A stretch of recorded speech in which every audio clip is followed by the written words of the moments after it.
jadi pada kesempatan kali ini kita akan membahas mengenai sistem multimedia untuk perkuliahan ideal dan pelajar berkebutuhan khusus. Untuk mata kuliah II 3150 Sistem Multimedia. Nah, pertama-tama kita bakal intro dulu nih mengenai sistem multimedia itu apa sih dan manfaatnya itu apa. Nah, jadi sistem multimedia itu telah mengalami perkembangan yang pesat itu pada era sekarang. Jika kita lihat dari tinjau dari sejarahnya, dulu mungkin kita kalau menulis sesuatu itu kita tulis di dinding-dinding gua gitu menggunakan batu. Terus udah mulai berkembang menggunakan kertas, menggunakan pensil, terus udah mulai bisa diketik dan juga dicetak. Dan sekarang udah mulai marak nih teknologi digital yang dimana kita bisa membuat konten-konten secara digital. Yang dimana pada dunia yang sekarang yang canggih ini, multimedia telah menjadi bagian yang terpisahkan dari kehidupan sehari-hari kita. Nah, multimedia itu merangkum berbagai bentuk media seperti teks, gambar, audio, video, dan interaktivitas yang disampaikan melalui berbagai platform dan perangkat, termasuk komputer, ponsel pintar, tablet, televisi, dan internet, yang dimana perkembangan teknologi telah mengubah cara kita dalam mengakses, menghasilkan, dan berinteraksi dengan multimedia, dan membawa manfaat yang luar biasa bagi masyarakat pada umumnya. Nah, ini adalah beberapa contoh-contoh dari sistem multimedia dalam berbagai bidang, seperti misalkan dalam aspek pendidikan itu seperti penggunaan Edunix, yaitu suatu learning system management dari ITB. Lalu misalkan di sini ada entertain juga seperti YouTube, Netflix, misalkan sosial media juga itu termasuk sistem multimedia itu teman-teman. Nah, di sini tuh ada beberapa manfaat nih yang bisa kita dapatkan dari sistem multimedia ini. Di antaranya dapat menghasilkan informasi yang lebih kaya, karena tadi kan kita menggabungkan teks, gambar, audio, dan video menjadi suatu konten. Lalu pendidikan yang lebih interaktif, karena tadi ada gabungan-gabungan elemen-elemen tadi. Lalu kemudahan akses, karena teknologi digital kan sudah semakin marak dan sudah semakin marak juga penggunaan internet gitu kan. Sehingga dapat memudahkan akses kita dalam suatu informasi dan juga penyediaan informasi yang lebih cepat.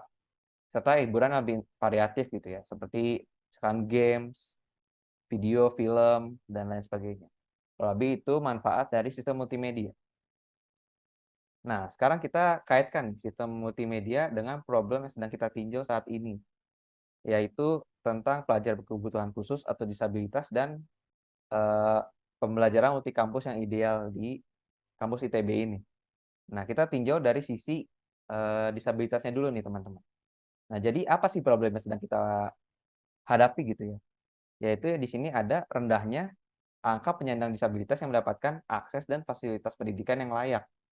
Nah, ini bisa dilihat dari data Badan Pusat Statistik yang menyatakan bahwa tingkat pendidikan terakhir sebagian besar penyandang disabilitas adalah tidak tamat sekolah dasar, yakni 29,35%. Lalu sebanyak 26,32% merupakan penyandang disabilitas yang merupakan tamatan SD. Dan bisa dilihat pada datanya yang di sini, bahkan untuk lulusan perguruan tinggi itu hanya mencapai 3,38% dari keseluruhan disabilitas nih teman-teman. Bisa kita lihat betapa sedikitnya dan seberapa rendahnya penyandang disabilitas yang mendapatkan pendidikan yang layak. Nah, kenapa bisa terjadi hal seperti ini gitu teman-teman? Di sini ada beberapa faktor-faktor yang aku sampaikan gitu. Yang pertama, ada keterbatasan fisik dan kognitif penyandang disabilitas. Nah, itu menjadi faktor utama nih yang menghambat mereka berkembang gitu dari segi pendidikan. Misalnya keterbatasan pendengaran, keterbatasan penglihatan, keterbatasan fisik, dan lain-lain. Itu menjadi faktor utama. Lalu yang kedua, ada pendidikan inklusif bagi penyandang disabilitas yang masih jauh dari harapan. Yang dimana kita bisa lihat bahwa kemerataan pendidikan itu khususnya di Indonesia itu masih sangat jauh dari kata setara gitu. Khususnya bagi penyandang disabilitas yang bisa dilihat dari kurangnya fasilitas yang ada. Hal yang ketiga, adanya diskriminasi dan stigma masyarakat yang tidak menganggap disabilitas itu sebagai hal yang normal atau layak untuk menerima pendidikan yang sama. Padahal kan sesama teman-teman disabilitas itu juga teman-teman yang sesama manusia yang juga harusnya memiliki hak dan kewajiban yang sama gitu. Hak-hak yang harusnya bisa dimiliki sebagai sesama manusia gitu. Lalu yang terakhir, yang udah sempat aku mention juga tadi, yaitu kurangnya fasilitas dan aksesibilitas yang memadai bagi siswa disabilitas. Nah, ini bisa ada kaitannya juga dari penggunaan sistem media yang nanti akan aku sampaikan di akhir-akhir slide nanti gitu ya. Lebih itu program untuk disabilitas nih, teman. Nah, terus yang kedua, kalau kita tinjau nih dari sisi perguruan tinggi atau dari sisi sekolahnya nih, kita bisa lihat fakta bahwa masih sedikit sekolah bahkan perguruan tinggi nih yang memberikan akses dan fasilitas pendidikan yang layak bagi penyandang disabilitas. Nah, bisa kita lihat di sini bahwa pendidikan inklusif di Indonesia masih memiliki catatan, di mana ada sekitar 40.000 lebih sekolah inklusif sekolah dasar dan menengah dari sekitar 400.000. 40.000 dari 400.000 lebih sekolah dasar dan menengah, baik di bawah Kemendikbudristek maupun Kemenak. Nah, sedangkan kita tinjau nih dari perguruan tinggi itu hanya ada sekitar 184 kampus yang memberikan layanan mahasiswa disabilitas dari 3.000 lebih perguruan tinggi. Bisa kita lihat perbandingannya itu, hanya sekitar 2,5% lembaga pendidikan saja yang memberikan layanan disabilitas. Nah, itu menjadi tugas kita nih ke depannya, di mana kita bisa memperluas akses pendidikan yang ramah bagi penyandang disabilitas dan di sisi lain dapat meningkatkan kualitas layanan pendidikan bagi penyandang disabilitas. Dan akhirnya juga bisa meningkatkan tingkat pendidikan di Indonesia gitu ya, dari segi penyandang disabilitas. Nah, ini data ini kami ambil dari suatu website tertentu gitu ya. Bisa dilihat sumbernya di bawah sini.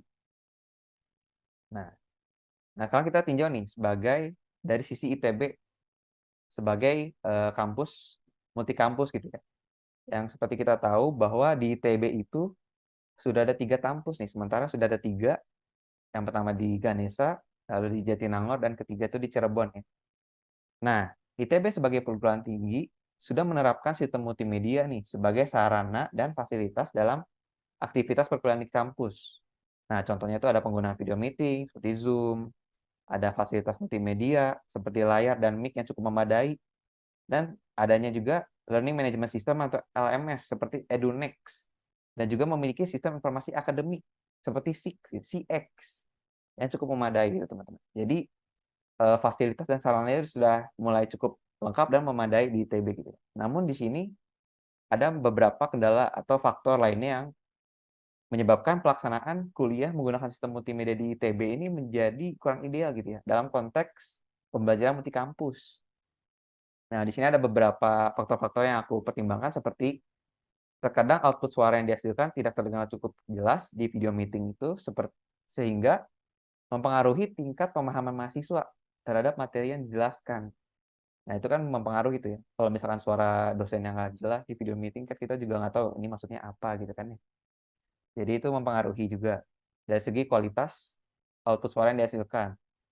Nah, yang kedua, EduNext ini sering error nih teman-teman. Jadi kadang nggak bisa diakses gitu, error, lemot dan sebagainya itu juga mempengaruhi gitu teman-teman dalam kepuasan mahasiswa dalam menggunakan EduNext. Nah, yang ketiga, adanya gangguan teknis seperti masalah jaringan dan masalah perangkat multimedia yang error gitu ya teman-teman. Jadi ini juga sangat mempengaruhi gitu. Kalau misal nanti error atau misalkan hilang jaringan gitu kan, jadi terganggu gitu ya proses pembelajaran multimedianya. Lalu yang keempat, tidak adanya rekaman kuliah sehingga mahasiswa tidak bisa meninjau kembali pembahasan materi dari dosen. Nah, mungkin kita masih bisa meninjau dari PPT gitu teman-teman. Tapi menurut aku pribadi penjelasan dari dosen tuh kadang-kadang juga cukup bisa membantu gitu teman-teman ya dalam memahami pembelajaran dan materi yang disampaikan di kelas gitu. Dan rekaman kuliah menurut saya cukup sangat membantu gitu ya dalam memahami, sehingga sebenarnya menurut aku pribadi rekaman kuliah ini cukup disarankan untuk ada gitu. Lalu yang kelima, ada penjelasan beberapa dosen yang terkadang itu masih terlalu based on PPT atau mungkin terlalu baca PPT gitu ya mungkin teman-teman. Sehingga menurut kami merasa kurang menarik gitu ya untuk mahasiswa untuk mendengarkan penjelasan dosen tersebut. Karena secara pribadi kami juga bisa membaca gitu ya teman-teman. Karena kalau dosen cuma membaca PPT juga ya sebenarnya ngapain juga kita kuliah gitu ya. Mungkin kalau lebih kayak gitu. Lalu yang keenam, ada fasilitas meja. Ini yang cukup penting nih teman-teman ya. Fasilitas meja dan kursi untuk mahasiswa di kelas yang kecil gitu ya. fasilitas meja dan kursinya itu masih kecil dan kurang memadai, sehingga terbatas untuk meletakkan benda atau peralatan elektronik lainnya di meja dan berpotensi mengalami jatuh gitu. Misalkan kita mau naruh laptop nih, laptopnya gede, kita taruh di meja yang kecil. Nah, itu bisa berpotensi jatuh gitu teman-teman dan bisa jadi rusak gitu. Misalkan kita mau naruh laptop, kita mau naruh alat tulis gitu, ya jadi nggak bisa karena meja yang terlalu kecil. Nah, itu yang menyebabkan jadi kurang ideal nih, jadi salah satu faktor yang cukup penting itu teman-teman ya. Jadi itu beberapa faktor dan kondisi yang menyebabkan pembelajaran multi kampus ini menjadi kurang ideal. Nah, terus kita sekarang tinjau nih dari sisi disabilitasnya. Nah, berdasarkan website Kemendikbud, nah ITB ini saat ini belum menjadi perguruan tinggi yang menerima mahasiswa berkebutuhan khusus. Atau bisa dibilang ITB itu belum menjadi perguruan tinggi yang ramah disabilitas. Nah, ini bisa dilihat pada gambar di sini, aku coba cari nih di website Kemendikbud gitu. Aku coba cari Institut Teknologi di Bandung dan itu tidak ditemukan gitu ya teman-teman. Walaupun aku sempat juga pernah baca gitu ya, karena ITB sempat menerima mahasiswa disabilitas. Dan aku sempat lihat jumlahnya itu, kalau nggak salah untuk tahun lalu gitu ya, hanya 1 gitu. Dan itu sangat jauh gitu ya, sangat jauh dari jumlah yang diharapkan untuk bisa disebut sebagai perguruan tinggi yang ramah disabilitas. Nah, ini bisa kita lihat sumbernya di bawah sini, sehingga masih banyak hal yang perlu dibenahi dan diperhatikan dari segi fasilitas yang tersedia ini teman-teman, sehingga dapat menjadi perguruan tinggi ramah disabilitas gitu. Dari segi fasilitas dan sarana yang ramah bagi disabilitas sehingga dapat menunjang prestasinya lebih baik ke depannya gitu ya. Dari sisi disabilitas dan dari sisi pembelajaran multi kampus, kurang lebih problem-problem yang dihadapi kurang lebih seperti itu. Nah, jadi apa nih solusi yang bisa kita lakukan untuk untuk menangani kasus itu gitu ya teman-teman. Jadi di sini ada beberapa solusi yang saya pribadi tawarkan. Dari yang kita tinjau pertama dari sisi menunjang perkuliahan multi kampus yang ideal. Dari problem-problem yang sudah aku sampaikan tadi, aku memberikan solusi nih teman-teman. Berupa yang pertama, menggunakan perangkat audio dan mikrofon yang berkualitas tinggi. Sehingga suara dosen itu terdengar jelas oleh mahasiswa, sehingga mahasiswa juga bisa lebih mengerti apa konteks dan isi dari materi yang ingin disampaikan.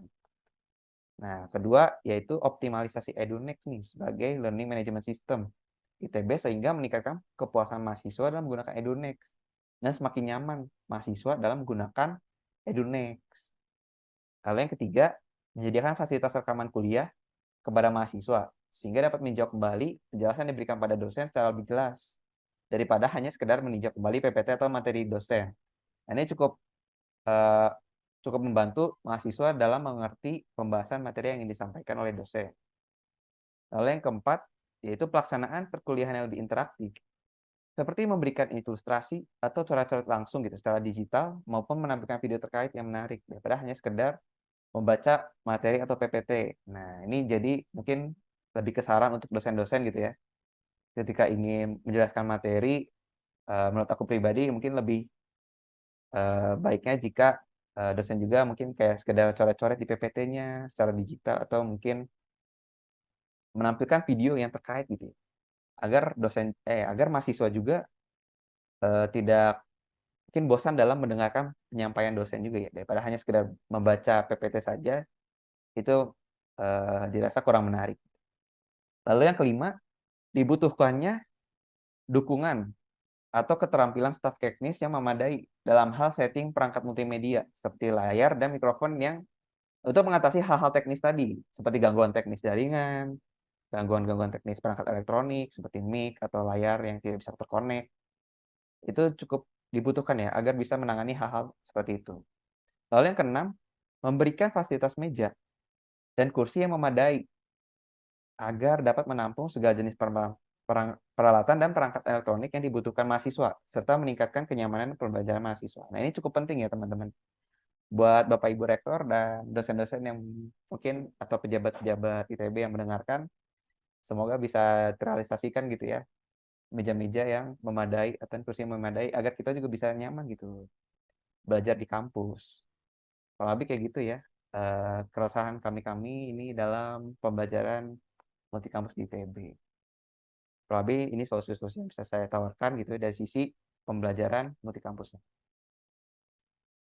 Sekarang saya akan membacakan atau menawarkan nih solusi dari sisi fasilitas sistem budaya yang dapat diberikan untuk mengakomodasi pelajar berkebutuhan khusus. Nah, di sini aku bagi menjadi dua, yaitu yang pertama untuk mahasiswa atau pelajar yang kesulitan dalam penglihatan dan kesulitan dalam pendengaran.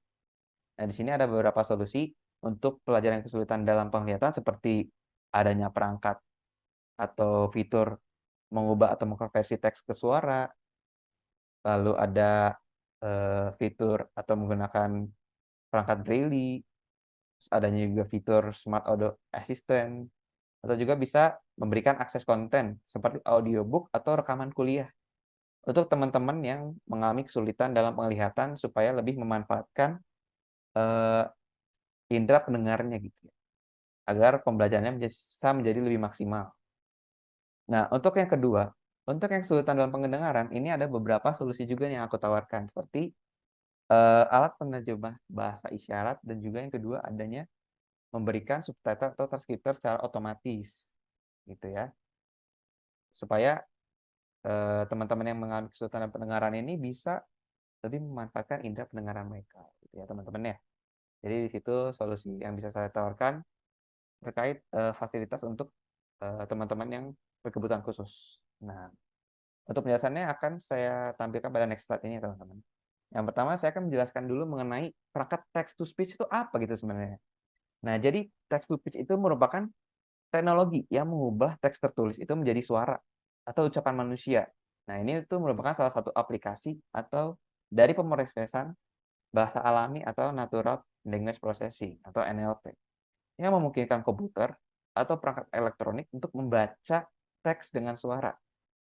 Nah, text to speech ini memiliki banyak penggunaan, termasuk dalam pembacaan buku elektronik. Nah, hal ini tentunya dapat memudahkan mahasiswa nih yang memiliki kesulitan dalam penglihatan dengan mengkonversikan teks yang dibaca menjadi suara yang memiliki kualitas yang baik gitu ya.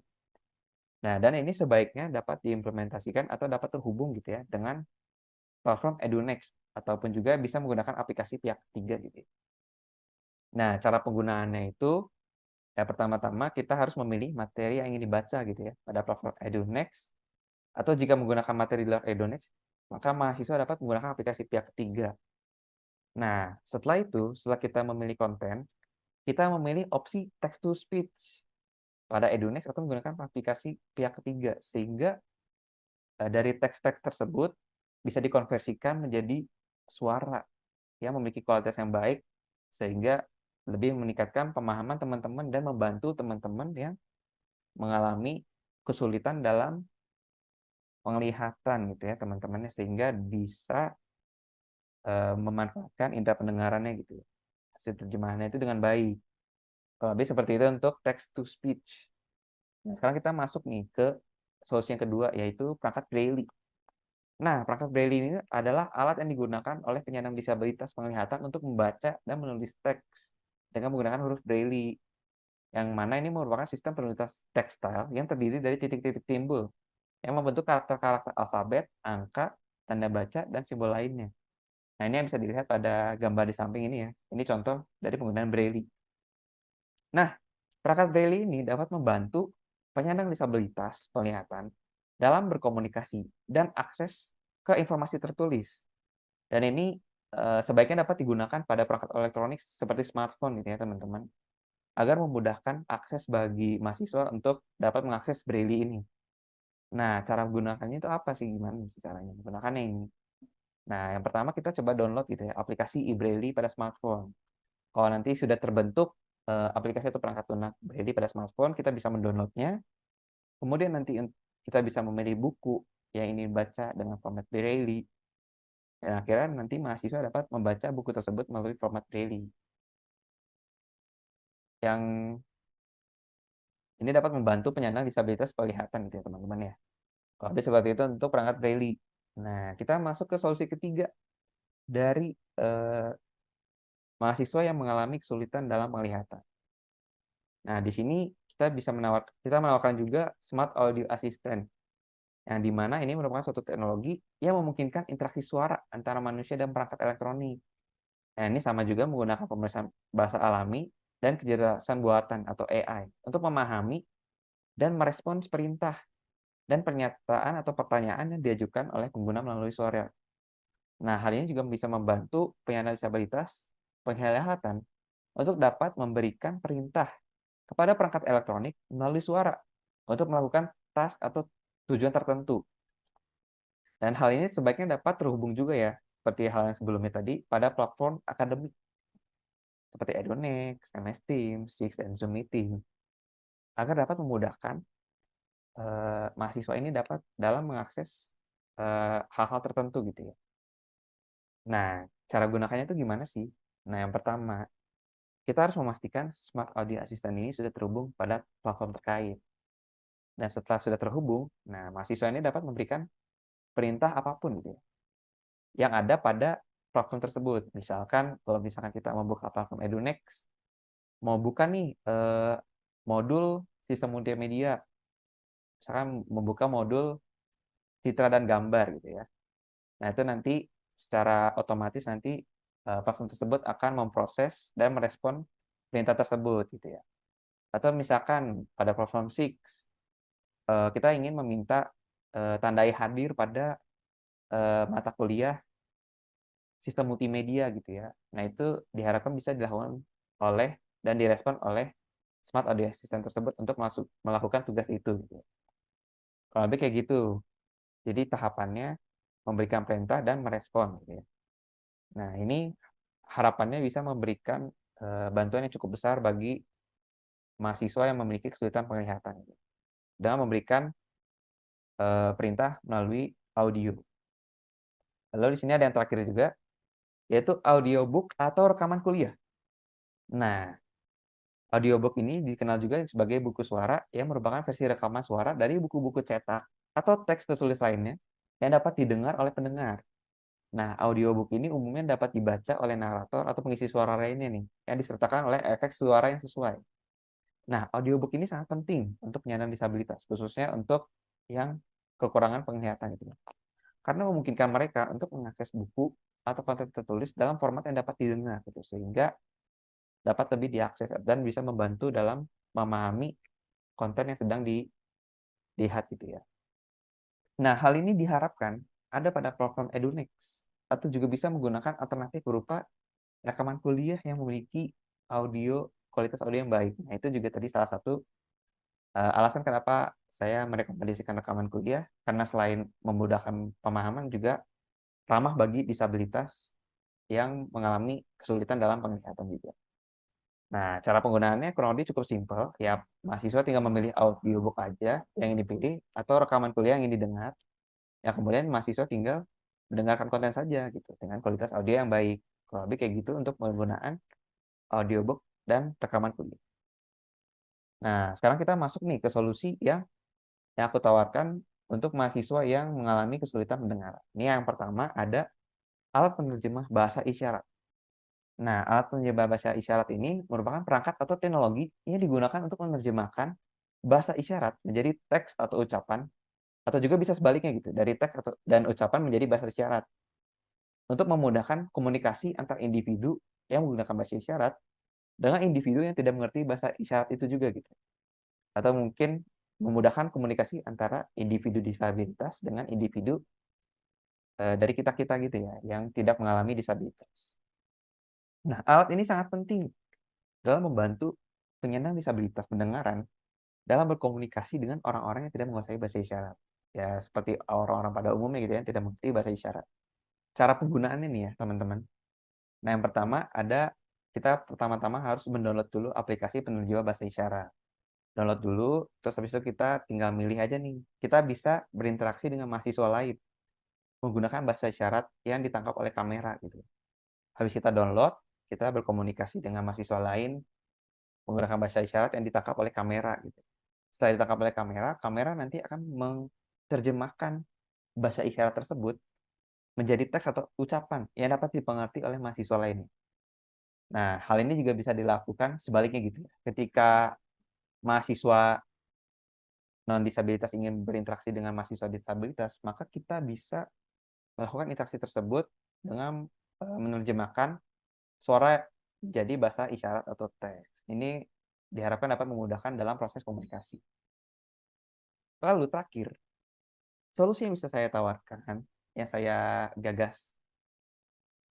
gagasan saya, yaitu subtitle otomatis atau transkriptor nih teman-teman. Jadi, subtitle otomatis itu merupakan suatu proses menghasilkan teks subtitle menjadi konten audio atau video secara otomatis tanpa campur tangan manusia nih. Jadi ini dilakukan dengan menggunakan teknologi pemrosesan bahasa alami atau natural language processing dan pengenalan ucapan suara. Nah, subtitle otomatis ini berguna dalam membuat konten audio dan video agar menjadi lebih aksesibel dan dapat membantu penyandang disabilitas pendengaran. Nah, hal ini sebaiknya digunakan pada platform video meeting seperti Zoom agar dapat memberikan subtitle atau transkrip secara real time. Pada platform akademik seperti Edonic juga bisa diimplementasikan gitu ya, teman-teman. Nah, cara penggunaannya juga cukup simpel, tinggal aktifkan saja fitur audio auto transkriptor pada platform terkait seperti Edonic atau Zoom. Nah, nanti mahasiswa dapat melihat subtitle dari pembahasan yang dilakukan dosen secara real time pada platform tersebut. Kalau misalkan pada platform Zoom, nanti akan muncul subtitle secara otomatis setelah dosen tersebut menyampaikan suatu materi. Atau misalkan pada video rekaman, nanti ketika kita mengaktifkan fitur tersebut, nanti akan secara otomatis keluar subtitle gitu ya. Sesuai dengan apa yang diucapkan oleh dosen tersebut terkait materi yang disampaikan. Nah, ini diharapkan dapat membantu teman-teman disabilitas pendengaran dalam memahami konten audio gitu ya, dengan mengkonversikannya, ibaratnya mengkonversikannya gitu ya menjadi teks gitu ya. Kurang lebih itu untuk solusi yang saya tawarkan nih teman-teman, terkait sistem multimedia untuk penyandang disabilitas. Nah, kurang lebih sekian pembahasan saya mengenai sistem multimedia untuk pembelajaran multikampus dan juga untuk penyandang disabilitas. Kurang lebih mohon maaf bila ada kesalahan kata dan terima kasih. Sampai jumpa.